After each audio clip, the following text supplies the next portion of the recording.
أشهد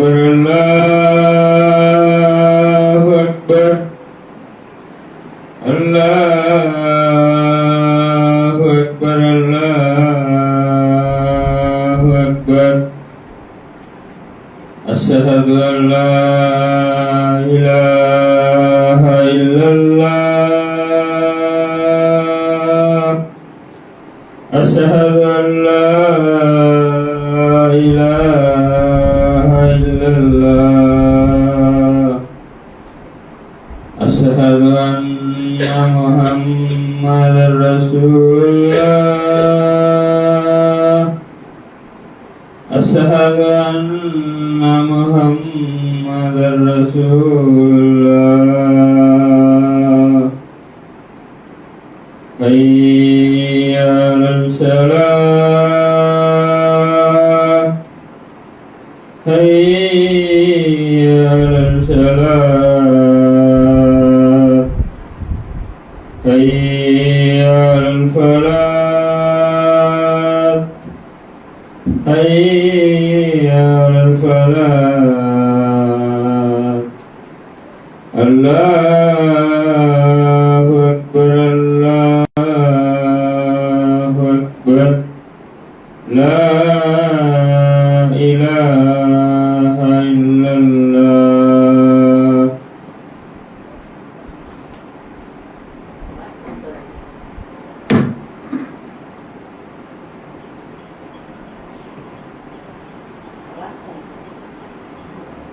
Assalamualaikum warahmatullahi wabarakatuh.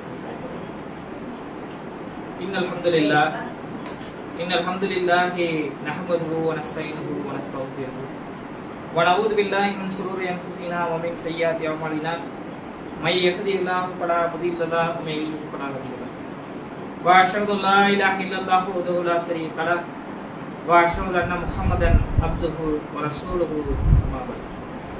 கண்ணியத்திற்குரிய எல்லாம் அல்ல ஏகரைவனின் நல்லடியார்களே, இன்னும் ஒரு சில நாட்கள்ல இந்த இந்திய நாட்டுடைய 76வது குடியரசு தினத்தை வெகு விமர்சையாக கொண்டாட இருக்கிறார்கள். ஆங்கிலேயர்களிடத்தில் அடிமைப்பட்டிருந்த இந்தியா, இந்த இந்திய நாடு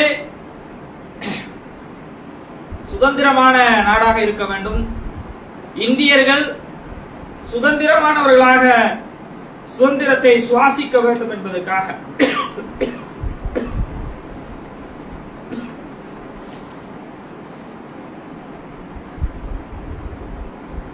பல மனிதர்களுடைய தியாகம், உழைப்பு, அர்ப்பணிப்பு, பொருளாதாரத்தின் மூலமாக 1947 இந்தியா சுதந்திரம் அடைந்தது. அதிலிருந்து சுமார் 3 ஆண்டுகள்ல இந்த நாடு பொறுத்த வரைக்கும் ஒரு குறிப்பிட்ட இனத்தவரிடத்திலோ மதத்தவரிடத்திலேயோ அதிகார வர்க்கத்திலேயோ அதிகாரத்துக்கு உட்பட்டு இருக்கக்கூடிய நாடு கிடையாது. கூட்டாட்சி தத்துவத்துல, மக்களாட்சி தத்துவத்துல செயல்படக்கூடிய நாடு என்று வகுக்கப்பட்டு அதை அரசியலமைப்பு சட்டமாக இயற்றி அதை நடைமுறைப்படுத்திய நாளாக ஜனவரி 26, 1950வது ஆண்டு இருந்தது. அதையே நாம் குடியரசு தினமாக ஒவ்வொரு ஆண்டும் கடைபிடித்து வருகிறோம்.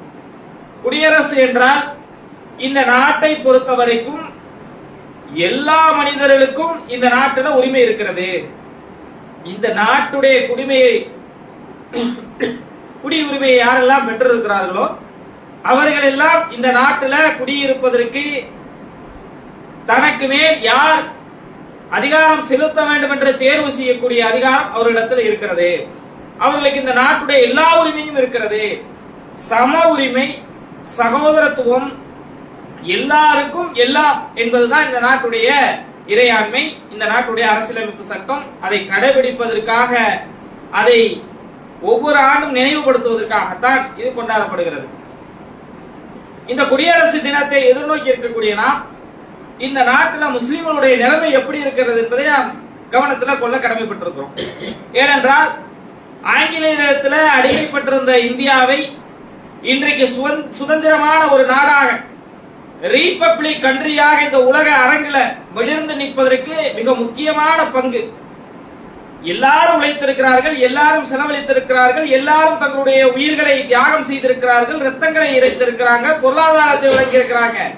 எல்லாத்தை விடையும் கூடுதலாக முஸ்லீம்கள் இறைத்திருக்கிறார்கள், உழைத்திருக்கிறார்கள். அதுதான் வரலாறு. பிரபல வரலாற்று அறிஞராக, நாடாளுமன்ற கடந்த கால உறுப்பினராக இருந்து மறைந்துவிட்ட குஷ்வந்த் சிங் அவங்க தங்களுடைய பத்திரிகையில எழுதுறாங்க. எழுதும் பொழுது குறிப்பிட்டு சொல்றாங்க, இந்த நாட்டுடைய விடுதலையில எல்லா சமூகத்தை காட்டிலும் அதிகமான அளவிற்கு தங்களுடைய உடலாலும் உயிராலும் பொருளாதாரத்திலும் உழைத்தவர்கள் முஸ்லிம்கள் தான். ஒரு முஸ்லிம் தன்னுடைய வாயால பிரதிநிதிப்படுத்தாமல் ஒரு வரலாற்று ஆய்வாளர், இந்திய நாடாளுமன்றத்துடைய உறுப்பினராக இருந்த மறைந்த குஷ்வந்த் சிங் அவங்களுடைய எழுத்துல சொல்றாங்க.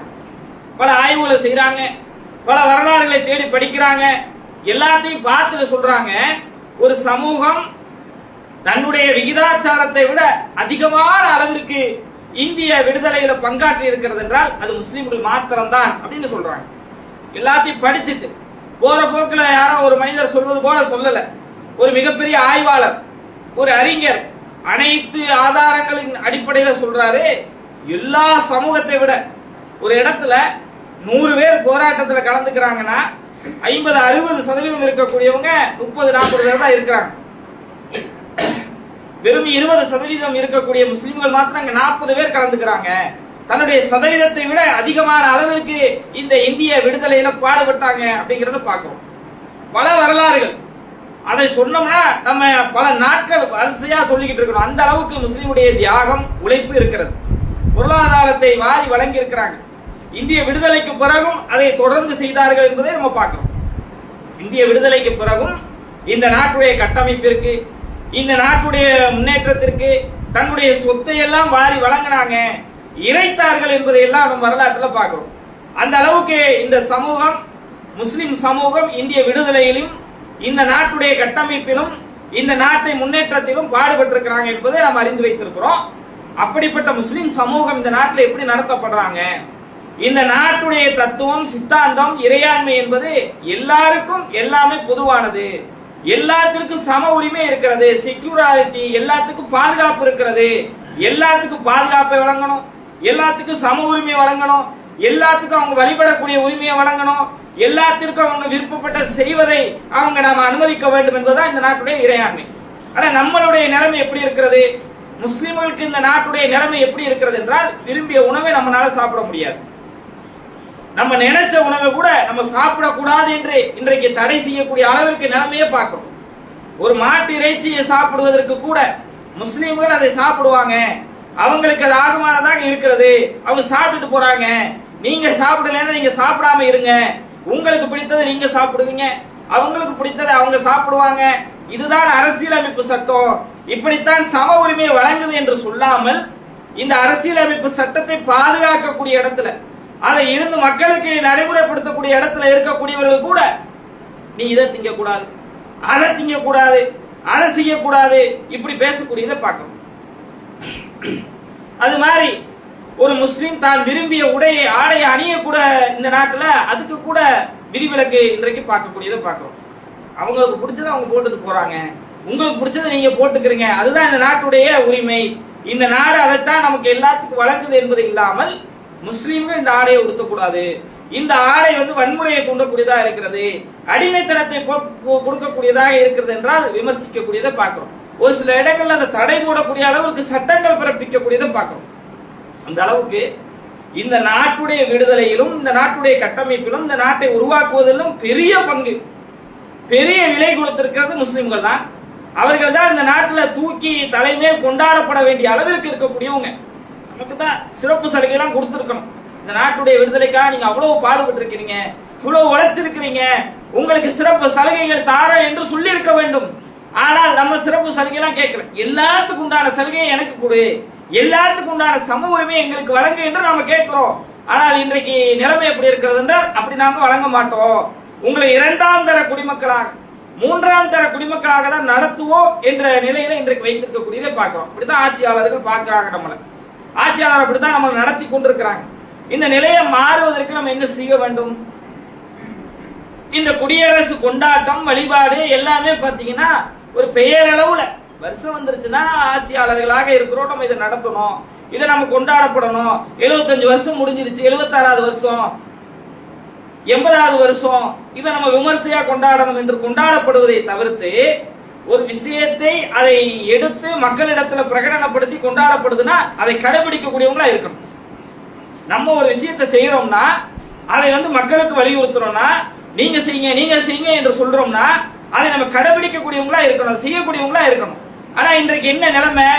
குடியரசு என்றால் என்ன என்று கூட விளங்காமல் அதை விமர்சையாக கொண்டாடக்கூடிய நிலைமை பார்க்கிறோம். குடியரசுனா இங்க இருக்க எல்லாத்துக்கும் சம உரிமை, எல்லாத்திற்கும் இந்த மக்கள் தான் முதலாளி, அவங்க தான் நம்மளை தேர்வு செய்யறாங்க, அவங்க தான் நம்மளை வழி நடத்துறாங்க, அவங்க கொடுக்கிற சம்பளத்துல தான் நம்ம வாழ்ந்து கொண்டிருக்கிறோம் என்பதை மனதில் நிறுத்தி அவங்க தான் இந்த நாட்டுடைய எஜமானர்கள், அவங்களுக்கு சேவை செய்வதற்கு தான் நம்ம அதிகாரத்தில் இருக்கிறோம். அதுதான் இந்த நாட்டுடைய கூட்டாட்சி தத்துவம்.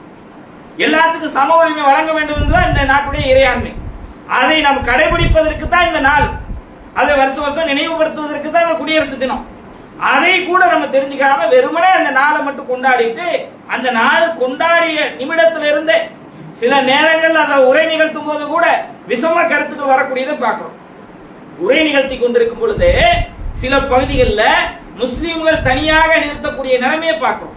சிறுபான்மை மக்களுக்கு எதிராக பேசக்கூடியதை பார்க்கிறோம், தாழ்த்தப்பட்ட மக்களுக்கு எதிராக பேசக்கூடியதை பார்க்கிறோம். அப்ப இப்படிப்பட்ட நிலைதான் இருக்கிறது. இங்கே கூட்டாட்சி தத்துவம் என்பது, குடியரசு தத்துவம் என்பது ஏட்டு சுரைக்காய் போல ஏட்டளவில் இருக்கிறது. எல்லா மக்களுக்கும் உரிமையாய், எல்லா மக்களுக்கு சமத்துவத்தை, எல்லா மக்களுக்கு உண்டான சகோதரத்துவத்தை, எல்லா மக்களுக்கு உண்டான பாதுகாப்பு இந்த நாட்டில் கேள்விக்குறியாகத்தான் இருக்கிறத உணர்ந்து வச்சிருக்கோம். இந்த நிலையிலிருந்து நம்ம மாத்தணும்னா நம்ம என்ன பண்ண வேண்டும்? நமக்கு என்ன கடமை இருக்கிறது? இந்த நிலையிலிருந்து நாமும் நம்முடைய சந்ததியை விடுபட வேண்டும் என்றால், நல்ல நிலைக்கு மாற வேண்டும் என்றால் நமக்கு சில பொறுப்புகளும் கடமைகளும் இருக்கிறது. நம்ம கல்வியின் மூலமாக தான் இந்த நிலையை மாற்ற முடியும். நம்ம படிச்சு நம்ம பிள்ளைகளை கொண்டு போய் அந்த அதிகார வட்டத்தில் உட்கார வச்சு எல்லாத்துக்கும் சம உரிமையை வழங்குவதுதான் இந்த நாடு. அதை நாங்க கொடுப்போம், அதுக்குண்டான இடங்கள்ல எங்களுடைய பிள்ளைகளை கொண்டு போய் நிறுத்துவோம், நாங்க போக முடிஞ்சா போவோம், நாங்க போய் எல்லாத்துக்கும் உண்டான பாதுகாப்பை நாங்க உறுதி செய்வோம், நமக்கும் முஸ்லிம் சமூகத்துக்கு உண்டான பாதுகாப்பை உறுதிப்படுத்துவோம் அப்படிங்கிற நிலை தான் இருக்கும். ஆனா நிலைமை எப்படி இருக்கிறது என்றால், இந்திய சுதந்திர போர்ல முஸ்லிம்கள் அதிகமான அளவுக்கு தியாகம் செய்தாங்க, உழைப்பு செலுத்தினாங்க, உயிர்களை இழந்தாங்க, பொருளாதாரத்தை வழங்கினாங்க. அதுக்கு முன்னாடி முஸ்லிம்களுடைய நிலைமை எப்படி இருந்தது என்றால், இந்திய சுதந்திர போரை கையில் எடுப்பதற்கு முன்பாக இந்த நாட்டினுடைய முஸ்லிம்களுடைய நிலைமை எப்படி இருந்ததுன்னா எல்லா வகையிலும் முன்னேறி போயிருந்த ஒரு சமூகமாக இருக்கிறாங்க. படிப்புல முஸ்லிம்கள் தான் முன்னுக்கு இருப்பாங்க, பொருளாதாரத்தில் மிக மிஞ்சிய பணக்காரர்களாக இருந்தாங்க, ஆட்சி அதிகாரத்தில் பல ஸ்டேட் பல மாநிலங்களை சிறு சிறு நாடுகளாக வைத்துக் கொண்டு ஆட்சி செஞ்சுக்கிட்டு இருந்தாங்க முஸ்லிம்கள். இன்னும் சொல்ல போனால் இந்த ஆங்கிலேயுடைய கை ஓங்கி இந்தியாவை கையகப்படுத்தும் பொழுது முழு இந்திய அளவிற்கு ஒரு மிகப்பெரிய ஆட்சியை அவுரங்கசீப் அவருடைய தலைமையில தான் ஒரு முஸ்லிம் அரசர் தான், முகலாய மன்னர் தான் செய்து கொண்டிருந்தார். அந்த அளவுக்கு எல்லா வகையிலும் முந்தைய ஒரு சமூகமாக முஸ்லிம் இருந்தது. பொருளாதாரத்திலும் அதிகமான அளவுக்கு இருந்தாங்க, ஆட்சி அதிகாரத்திலும் இருந்தாங்க, கல்வி அறிவிலும் அதிகமாக இருந்தாங்க, வாணிபத்திலும் இருந்தாங்க. இந்த அடிமைத்தனத்தை விட்டு விடுதலை பெற வேண்டும், இந்தியாவை மீட்டெடுக்க வேண்டும் என்று போராட்டத்தில் இறங்கும் பொழுது பல வகையில போராட்டம் இருந்தது. அதுல காங்கிரஸ் தலைமையில, காந்தியுடைய தலைமையில பல போராட்டங்களை செய்யறாங்க. இந்த காங்கிரசும் காந்தியும் நம்பிக்கை வைத்திருந்த முஸ்லிம் சமூகம் அவங்க சார்பா நிறைய இறங்கி போராட்டத்தில் நடந்தாங்க. காந்தியுடைய பல்வேறு போராட்டங்கள்ல முஸ்லிம்கள் தான் அதிகமான அளவுக்கு கலந்துகிட்டாங்க, அதான் வரலாறு. அதுல காந்தியுடைய காங்கிரஸ் ஒரு போராட்டமாக இருந்ததுதான் ஒத்துழையாமை இயக்கம். ஆங்கிலேயுடைய கல்வியை நம்ம புறக்கணிக்கணும், ஆங்கிலேயுடைய பதவியை நம்ம புறக்கணிக்கணும், ஆங்கிலேயுடைய ஆணையை புறக்கணிக்கணும், ஆங்கிலேயனுடைய பொருட்களை புறக்கணிக்கணும், ஆங்கிலேயனுக்கு வரி கட்டுவதை புறக்கணிக்க வேண்டும், இந்த மாதிரி ஆங்கிலேயன் கொடுக்கக்கூடிய பட்டங்களை வாங்கக்கூடாது, புறக்கணிக்கணும்னு ஒரு திட்டத்தை கொண்டு வர்றாங்க. அப்படி ஒரு போராட்டத்தை அறிவிக்கிறாங்க. இந்த போராட்டத்தை பொறுத்த வரைக்கும் காங்கிரஸ் அறிவிக்கக்கூடிய பெரும்பாலான போராட்டங்கள்ல எல்லா வெகுஜன மக்கள் கலந்துக்குவாங்க, முஸ்லிம்கள் அதிகமான அளவு கலந்துக்குவாங்க, மற்ற சமூகத்தை சார்ந்தவங்களும் அதிகமா கலந்துக்குவாங்க, போராடுவாங்க, கேட்டுக்குவாங்க. இந்த போராட்டத்தை பொறுத்த வரைக்கும் பெரும்பான்மையான எந்த மக்களும் அதிகமான ஆதரவு தரல. ஆனா முஸ்லிம்கள் மாத்திரம் தான் 100% ஆதரத்தை கொடுக்குறாங்க. இனிமே நாங்க படிக்க மாட்டோம், ஆங்கிலோடைய கல்வி தான் அன்னைக்கு இருந்த, அவன் தானே ஆட்சி அதிகாரத்தில் இருக்கிறான். பிரிட்டிஷ்காரனுடைய கண்ட்ரோல்ல தான் மொத்த இந்தியா இருக்கிறது, அவன் கண்ட்ரோல்ல தான் கல்வி நிலையங்கள் இருக்கிறது, அவன் தான் ஒரு படிப்புடைய சர்டிபிகேட். இன்னைக்கு நம்ம படிச்சு வெளியே வந்து ஒரு டாக்டராவோ ஒரு இன்ஜினியராவோ வர்றோம்னா இந்திய அரசுடைய சர்டிபிகேட் அது கொடுக்கறதா அத்தாரிட்டியா இருக்கும். அது மாதிரி அன்றைக்கு நம்ம ஒரு டாக்டராவோ ஒரு கலெக்டராவோ ஆகணும், ஒரு அதிகார வர்க்கத்துல போய் உட்காரணும், அல்லது ஒரு பெரிய வக்கீலாக மாறணும்னா எல்லாத்துக்கும் பிரிட்டிஷ்காரன் கொடுக்கக்கூடிய சான்று சர்டிபிகேட் தான் முக்கியம். அந்த பிரிட்டிஷ்காரன் கொடுப்பதை நான் ஏத்துக்க மாட்டேன், நான் படிக்க மாட்டேன் என்ற இந்த ஒத்துழையாமை இயக்கத்திற்கு ஆதரவு தெரிவிச்சுதான் முஸ்லிம்கள் பின்தங்க ஆரம்பிச்சாங்க. அப்படியே கல்வியை ஒதுக்குறாங்க, அவங்க கொடுக்கக்கூடிய வேலை வாய்ப்பை வேணாங்கிறாங்க. எங்கெங்க எல்லாம் அரசு துறைகள்ல மேல் மட்டங்கள்ல இருந்தாலும் எல்லாத்தையும் ரிசைன் பண்ணிட்டு வர்றாங்க. இப்படித்தான் பாக்குறோம். வரலாற்றுல அதிகமான அளவு இருக்கு, பட்டியல் எடுக்கணும்னா நிறைய பேர் இருக்கிறாங்க. இந்த மாதிரி புறக்கணித்ததுடைய விளைவுதான் ஒரு நூற்றாண்டு கூட கடக்கல, ஒரு சில வருடங்கள்லயே அப்படியே முஸ்லிம் சமூகம் படிப்பு இல்லாம பின்தங்கிய ஒரு சமூகமாக இன்றைக்கு பாக்குறோம்ல. கடந்த கால காங்கிரஸ் உடைய ஆட்சி காலகட்டத்தில் ராஜேந்திர சச்சார் என்ற ஒரு நீதிபதியுடைய தலைமையிலையும் இன்னொரு நீதிபதி தலைமையிலையும் ஒரு சில குழுக்களை அமைக்கிறாங்க. குழுக்களை அமைச்சிட்டு முஸ்லிம்களுக்கு இடஒதுக்கீடு கொடுப்பதற்கு அவங்களுடைய நிலைமை எப்படி இருக்கிறது அப்படின்னு நீங்க ஆய்வு செஞ்சுட்டு சொல்லுங்க, அறிக்கை கொடுங்க அப்படின்னு சொல்றாங்க. நீதிபதி ரங்கநாத் மிஸ்ரா, ராஜேந்திர சச்சார் அவர் ஒரு குழு அமைக்கிறாங்க. அதுக்கடுத்து ரங்கநாத் மிஸ்ரா தலைமையில் ஒரு குழு அமைக்கிறாங்க. இவங்க எல்லாம் கொடுத்த ரிப்போர்ட்டுடைய அடிப்படையில் என்ன சொல்றாங்கன்னா, இந்த நாட்டுல தாழ்த்தப்பட்ட பட்டியலிட பழங்குடியின மக்களை விட கல்வியில பின்தங்கி இருக்கிறாங்க முஸ்லிம்கள். பழங்குடியின வகுப்புன்னு சொல்றோம்ல, எஸ்சி எஸ்டி சொல்றோம்ல, அவங்களை விட முஸ்லிம்கள் வந்து மிகவும் பின்தங்கிய நிலைமையில இருக்கிறாங்க இந்த நாட்டுல.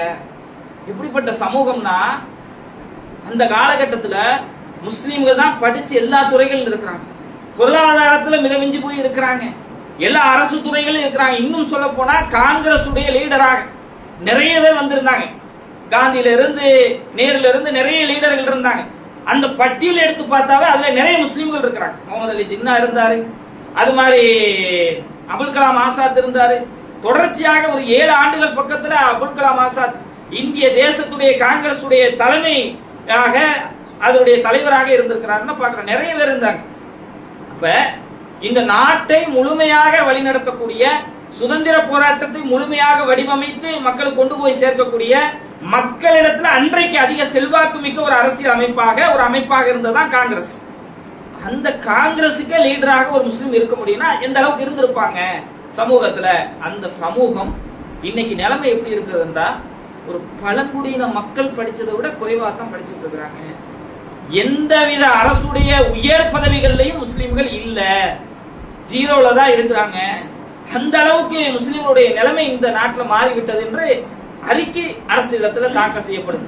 இவங்களை முன்னுக்கு கொண்டு வர வேண்டும் என்றால் பழங்குடியின மக்களுக்கு, எஸ்சி எஸ்டி சமூகத்துக்கு எவ்வளவு சலுகை கொடுக்குறீங்களோ அதை விட கூடுதல் சலுகை கொடுக்கணும் முஸ்லிம்களுக்கு, அப்பதான் இவங்களை முன்னுக்கு கொண்டு வர முடியும் அப்படின்னு அறிக்கை தாக்கல் செய்யப்பட்டு அது ஒரு 10-15 வருஷம் முடிஞ்சிருச்சு. இன்றைக்கு அதை விட கீழ்நிலையில் தான் முஸ்லிம்களுடைய சூழ்நிலை இருக்கிறது என்பதை பார்க்கணும்.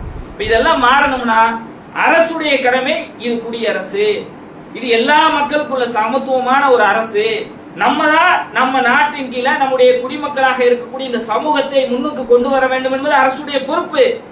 ஆனா செய்ய மாட்டாங்க, குடியரசு தினத்தை கொண்டாடுவாங்க. அவங்களுடைய பொறுப்பு என்பது அது வேறையாகத்தான் இன்றைக்கு இருக்கிறது. அப்ப நம்முடைய கடமையும் பொறுப்பு இருக்கிறது இல்ல.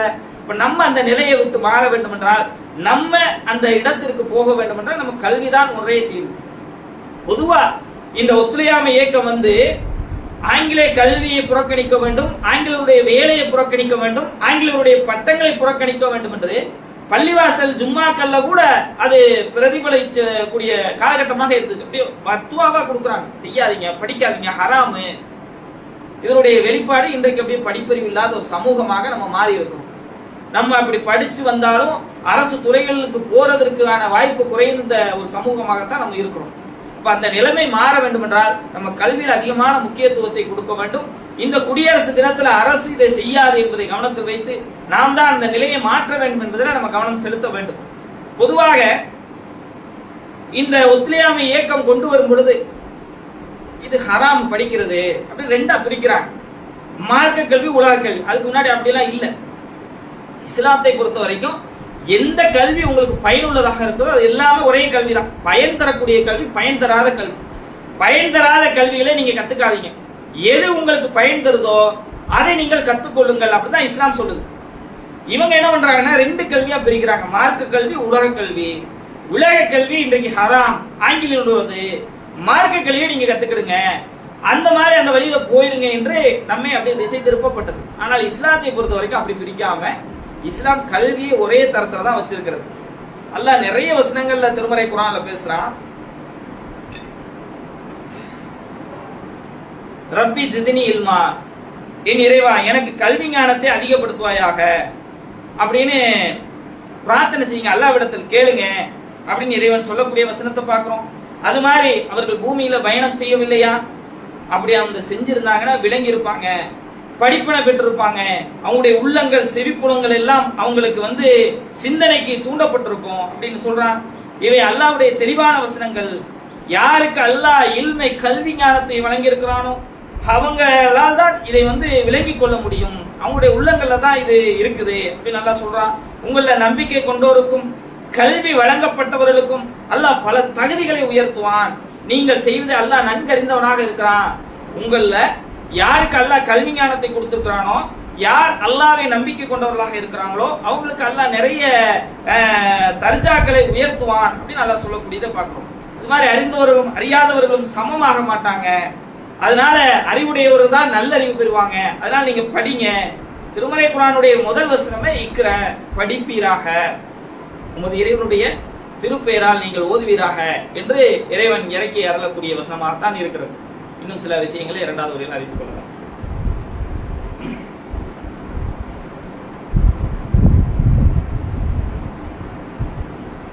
அன்பிற்கினிய சகோதர சகோதரிகளே,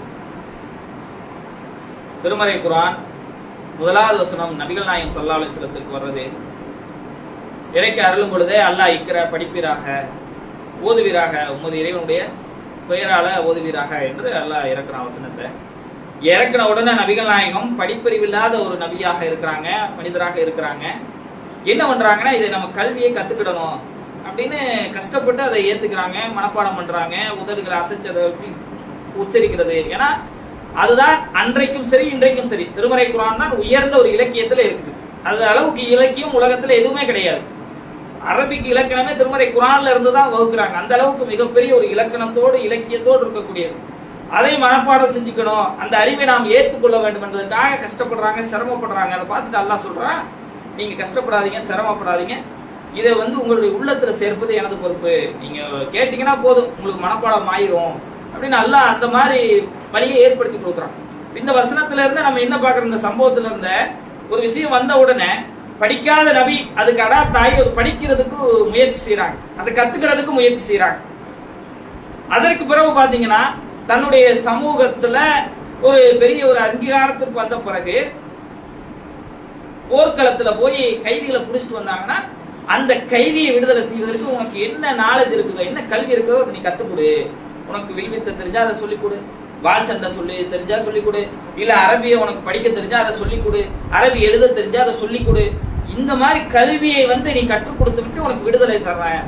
அன்றைக்கெல்லாம் ஒரு கைதியாக பிடிக்கப்பட்டாங்கன்னா பெரிய பொருளாதாரத்தை கொடுத்துதான், அடமானமா கொடுத்துதான் வெளியே வர முடியும், இல்லைன்னா அவங்க அடிமைதான் கடைசி வரைக்கும். அந்த நிலையில இருக்கக்கூடிய ஒருத்தரை விடுதலை செய்வதற்கு நபிகள் நாயகம் சொல்றாங்க, காசு பண்ண வேணாம், உனக்கு தெரிந்ததை இவருக்கு சொல்லு, ஒருத்தருக்கு கத்துக் கொடு, 2 பேருக்கு கத்துக் கொடுத்துட்டு நீ போயிடலாம். அந்த அளவுக்கு நபிகள் நாயகம் கல்வி விஷயத்துல கவனம் செலுத்தி இருக்கிறாங்க. நபிகள் நாயகம் சொல்றாங்க, முஸ்லீம்களுக்கு கல்வி என்பது தொலைந்து விட்ட ஒரு பொருள். நீங்க ஏதோ முக்கியமான ஒரு பொருளை தொலைச்சிட்டீங்கன்னா அதை தேடிக்கிட்டே இருக்கிறீங்க, அப்படிப்பட்ட ஒரு பொருள் தான் கல்வி. எங்கே நீங்கள் அதை பாக்குறீங்களோ கண்டுபிடிக்கிறீங்களோ உடனே எடுத்துக்கொள்ளுங்கள். கல்வி எப்படி சொல்றாங்கன்னா, உங்களுக்கு முக்கியமா இருந்த ஒரு பொருள், ஒரு போனுன்னு ஏதோ ஒண்ணு வச்சுக்கிறீங்க, ஒரு இடத்துல தொலைச்சிட்டோம் தேடிக்கிட்டு இருக்கிறோம், இன்னொரு பகுதியில கிடக்குது அப்படின்னா உடனே போய் எடுத்துக்குவோம். எனக்கு முக்கியமான பொருள், எனக்கு தேவையான பொருள், அப்படிப்பட்டதுதான் கல்வி. அதனால அதை நீங்கள் எங்க கிடைத்தாலும் எடுத்துக்கிடுங்க. இந்த கல்வி தான் நம்முடைய தர்ஜாவை உயர்த்தும். இந்த கல்வியில நம்ம அதிகமாக கவனம் செலுத்தக்கூடிய மக்களாக மாற வேண்டும். அப்படிப்பட்ட நல்ல பாக்கியத்தை வல்ல இறைவன் நம் அனைவருக்கும் ஆக்கி அல்குவானாக என்று பிரார்த்தித்து என்னுடைய ஜும்மாவை நிறைவு செய்கிறேன்.